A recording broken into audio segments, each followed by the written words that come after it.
Hello, welcome. My name is Steve. I'm a sales support engineer at Sony, and today we're going to be discussing Optical Disc Archive, specifically the Optical Disc Archive software version 3.4.0, which was released in February. And bundled in this software are two applications, the Optical Disc Archive Utility and the Optical Disc Archive Filer application. So we'll talk about first about installation. So the software is downloaded from our website from sonycreativesoftware.com, and when you're on that homepage, the link is to downloads and then software for Sony equipment, and this is location for all of the professional software. So there's a link to Optical Disc Archive and then to the Optical Disc Archive software. So this is the application that you'll download. So on this site we've got both the Mac, Windows, and Linux versions available for download. So you would download the one for your operating system, and I've already downloaded that. Let's take a quick look at the release notes. So taking a quick look at the release notes, so there's a few new items in this release of Optical Disc Archive Filer. First is the support for Filer to communicate with an FTP server. So we basically have a client in Optical Disc Archive Filer to communicate with a server, and currently the servers we've checked this with are in section 4, and let's just take a quick look at that right now. And that's simply a list of servers that are based in Sony products, the XDCam station, the XDS PD2000 and PD1000, and then an S/S memory deck, PMW1000, PDW HD 1550 and 1500 are XDCam decks with FTP servers built into them. The PDW 1500, the standard def XDCam deck, the PDW HR1, a portable XDCam deck, and the SR R1000, a solid state HDCam SR recorder. So all of those have embedded FTP servers, and the client in the Optical Disc Archive Filer can communicate with those. All right, so that was one edition. Second edition is simply support for Mac OS X 10.11, better known as El Capitan. Embedded in the software package are also firmware for the ODA drives. So if your ODA drive needs an update, the software will prompt you for that. All right, so further down we have support for Windows, the specific versions of Windows, specific versions of Mac OS from 10.6.8 to 10.11.2, and then support for Linux Red Hat Enterprise from 6.2 to 7.1. All right, the driver also supports our fiber channel version of this drive, which is specifically for enterprise library systems. All right, here's one important note about your choice of computer. So the memory requirements in Windows is shown here. In a 32-bit OS, we need 4 gigabytes or more of memory, and the computer, the driver can only support one ODA drive. If it's a 64-bit OS, we can support up to 4 ODA drives on the same computer, and we would need additional amount of memory to support communicating with up to 4 drives. Same thing for the Mac regarding 32 and 64-bit OS, and then the same thing for Linux. Let's see, hard disk space 2 requirements in all systems is shown here. And let's see, the interface. So we have a USB 3 interface on it. It's backwards compatible with USB 2. but one important note, especially in the case of Mac, only the built-in USB port is supported. All right, so let's move on to the software installation. So I've got in my downloads folder the ODA software. It's downloaded as a zip file. When you unzip it, it will be a disk image. So if you mount that disk image, it'll start, you'll see the package. And when you launch the package, it'll go through several steps to install the software. So I've already installed the software on the system, so we'll move right along to the software operation and what's there. All right, so and then I did want to mention, after the software is installed, in the application folder you will see that the optical disk archive filer and the utility.app are installed to that folder. And I made some shortcuts to the dock. So let's start with the optical disk archive utility. So the utility is basically a control panel for the ODA drive. It'll show you the status of drive and media within the drive. So I have two drives connected to the to a Mac Mini now running El Capitan, and there are 3 tabs. So my device tab, a log tab, and then a settings tab. We'll go through each of these. So for the device, I have one ODS D55U connected. This is showing me the model, serial number, firmware version. So if the firmware in the drive needed to be updated, that firmware is contained in the package that we installed. The software with this update would act to update the firmware in the drive. And then several hour meters. This is something that you want to keep an eye on as far as for routine maintenance purposes. If the red alarm light at the bottom of the unit comes on, there will be an alarm code here and a description of that alarm code. All right, so that's information about the drive. Settings for the drive itself are shown here. Parity is something that's used in the event of the inability to read a file from the cartridge.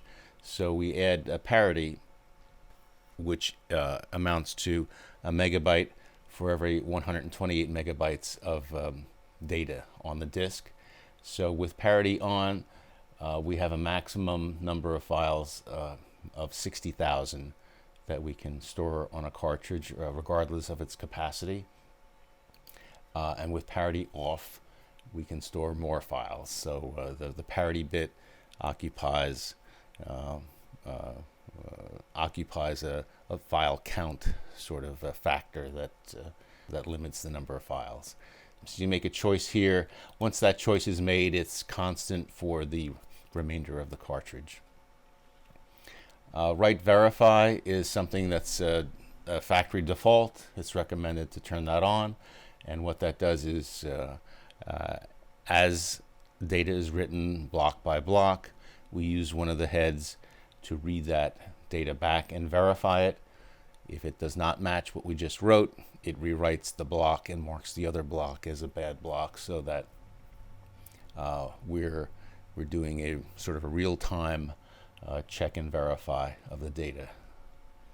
All right, so this will slow down the write process, but it does give you more secure file writing. We also have a checkbox to make the device record inhibit. So if you're handling several cartridges, they're for reading purposes only, you can lock this into a sort of a read-only mode. And this would override, of course, the tab, the record inhibit tab that's on the cartridge also. So you have that. And then the last checkbox, synchronize management data to media immediately after completion of writing files. This management data is basically the directory, so update the directory immediately after completing the completion of writing files. So if that were checked, it would be synchronizing after every file is written to the cartridge. So if you're writing a lot of files, this also slows down the process, because once the file is written, a fresh directory is also written, as opposed to at the end of a write session, the total directory is updated. So that's normally left off. All right, so that is the settings tab. And then on the media tab, we have a few options here. So this is telling you that the media is mounted in the OS normally. We display the serial number, the media type, the fact that parity is on for this particular piece of media, the mount status, everything's normal, so we were able to write to it. And then we have the total capacity in bytes. So this is the actual storage capacity.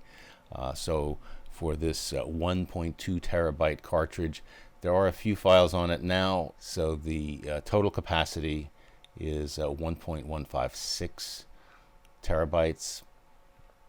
And since I've used some space, I have available 1.11 terabytes. And this is telling me I've got 6 folders, 30 files, and that I've formatted this cartridge only once.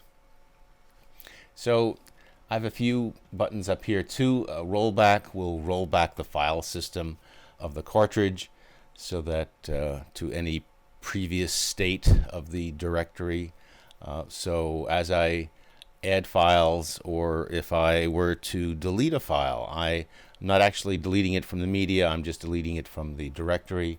So if I did mistakenly delete a file, I can roll back the file system and recover a file that was that may have been accidentally deleted. This is where I format a cartridge also. So for rewritable cartridge, I can format the cartridge. You can actually format a write once cartridge, except what that does is it will reinitialize the directory, although it doesn't, you don't get the storage back because it is write once media. We can't erase what's there, so we'll have a media with no files on it, but the capacity will be smaller. All right, finalize is used for write once media. When you're finished writing to it, you close the write session and make the cartridge read only. File recovery is used when there's a file listed in the directory, but the system cannot recover it. So this will use the parity. It prompts you to, do you want to use parity to try to recover the file? And the system will go back and look at the parity to recover the file. And then duplicate volume. This one is as a handy utility if you want to duplicate a volume for an additional backup. What this does is it gives you a choice of either duplicating on just a volume unit, or if you do want to also duplicate the volume and the barcode in the cartridge memory that's inside the cartridge. So and then you can also duplicate on a folder unit. So if you have a backup of a cartridge on a folder in a system, we'll say you only have one drive, you might back up a cartridge to a local folder and then read that back to duplicate the cartridge. So you have choices here too. All right, so from the control panel too, I can eject a cartridge here, or in the Mac I can eject it in the OS also. All right, so that's basically the optical disk archive utility. All right, let's continue with the filer application. So I have that in my dock, the FL icon. When I launch Filer, it's basically, what Filer is basically the Mac Finder or the Windows Explorer for ODA. So this is how you get files in and out with a very simple application. So there are 3 basic windows.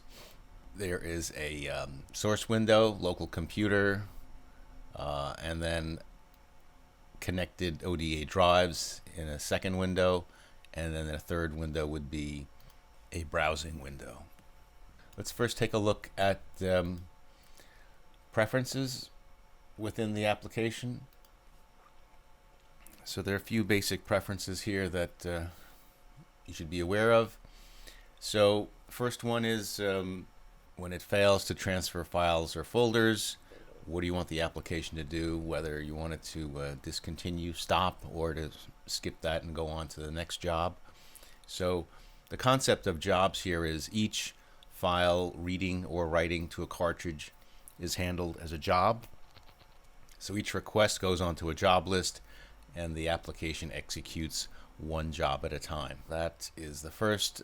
Next, when there's a file with the same name in the transfer destination, you have choices there whether you do not want to overwrite, you want to overwrite or save the file with a different name, and then an option for folders with the same name to merge or not. Next, job report. Based on the jobs, we can generate reports automatically. Two different formats, either just a straight text file or a CSV file, and then the default destination for those reports.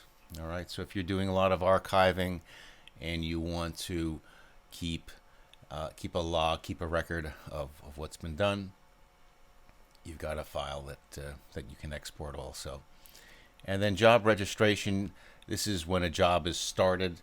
There's normally a confirmation dialog box, so you can check this to avoid having to kind of just click a "Are you sure?" sort of response. So those are the settings, and I'm just going to use the default settings in the system. So let's move on to just some simple operations with this. So I'm in the main tab of the application, and I should show you this. The main tab, you have a job list tab, so that job by job, it's showing you time, date, status, that sort of thing. And then a log page. This is just information that the application was started, who started it, the application was closed down, and other operations that were performed. So going back to the main tab in the window, what I can do is navigate to either my local Mac, starting at the desktop, or navigate to devices. I have my local drive on the Mac, or I have a USB drive also connected, and I have some demo files on that I'll want to use. I have some demo clips here that I'll want to take a folder full of clips and move them over. And then below I have two cartridges. So when I navigate, I can expand. I have a few test folders. So I have a Tuesday folder that's empty. So what I'm going to do is take the short demo clips folder and write it to the Tuesday folder. So I just drag and drop, and here is that job group registration dialog.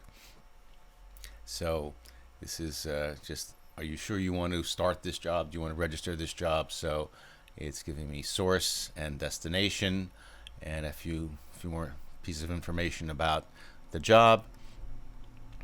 And I can click yes. Let me get zoomed out. So when I click yes, it's registering the job. If I take a look at the job list, it'll give me the progress. So I've got the top here, I have a progress of that job. I have several files being written, and if I expand this, I will have a further indication of the progress of each file being written.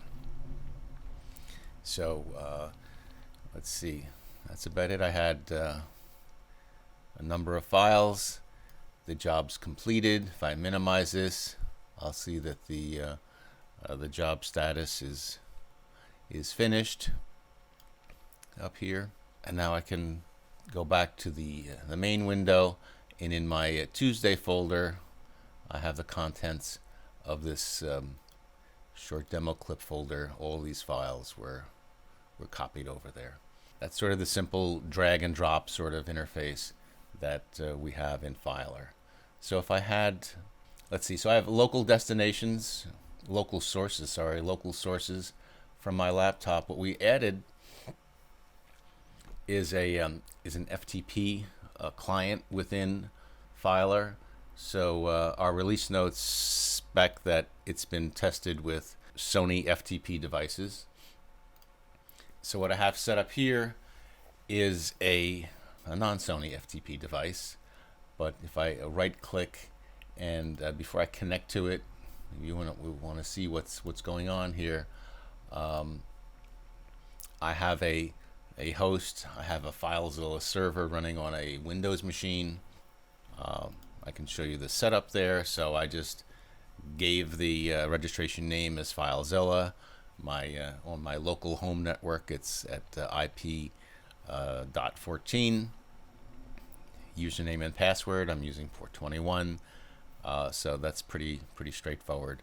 So I have one host registered. So when I actually connect to it, I'll have the client in Filer log into my server on the Windows machine, and I previously put a few files within that folder. So this might be a way to exchange files over your network. So I have a few MXF files. So what I could do actually here is maybe take this and add this to my demo clips folder for Tuesday. So this is again asking me, do I want to register the job? Do I want to do this archive? And I'll answer yes. And the job will be started. If I wanted to take this set of clips and also move them over to a Wednesday folder, I can also do that. So it started one job. It's now registering this next job, and I can go to the job list once it's finished. So after that brief checking file dialog, it's registering this. Being that it's from a FTP source, it may have taken a little bit longer, but I answer yes, and it starts that job. So I've got two jobs running and a status here. So if I expand my window a little bit to see where we are, this job hasn't started yet. Let's see. Right, if I scroll across my job progress, which I'm actually more interested to show that up here, and my other job is in process right now. All right. So then, if I had a file that I needed to retrieve, also I could put that on the job list and start that also. We take an example of a retrieve while that's going on. I can take the other cartridge, the other drive, and we'll find a file here that we can take one or two files from here, and we will say we want to retrieve them to our let's see, local media. We will let's see, take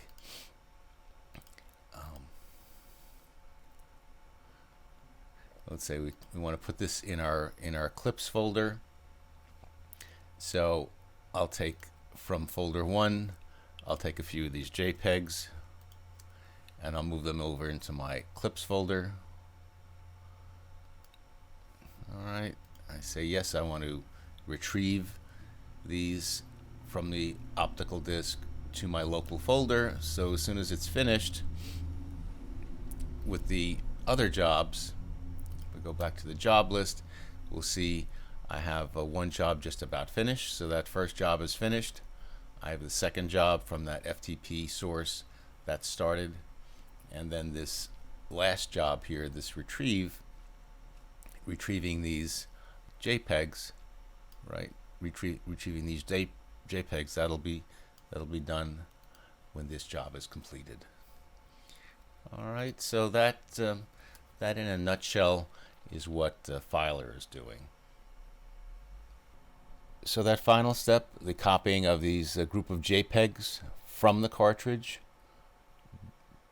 back to my portable drive, that's completed.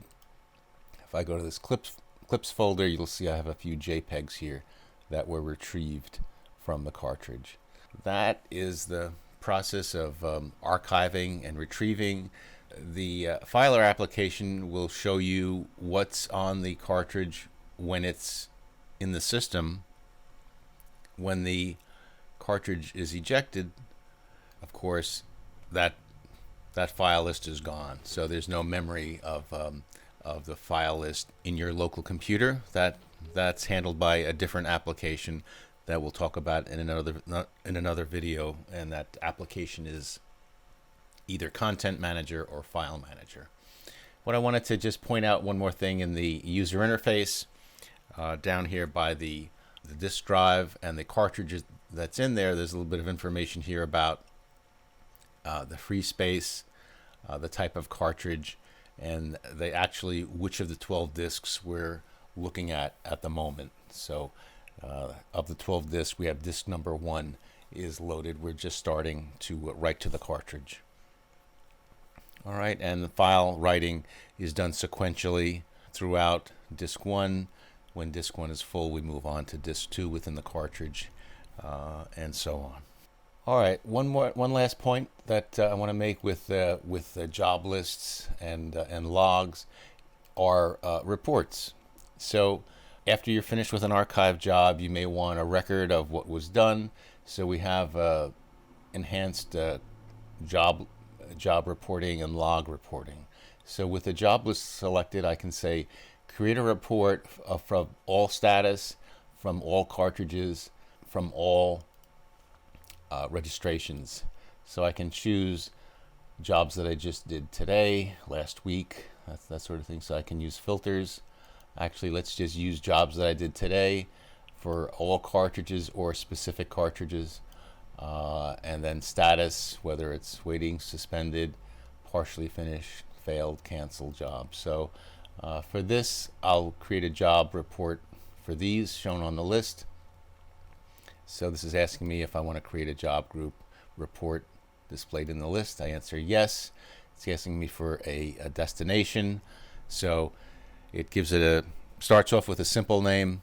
It's just report, and then year, month, date, and then I'll put a suffix there because I've already got one by that name, and it generates the report.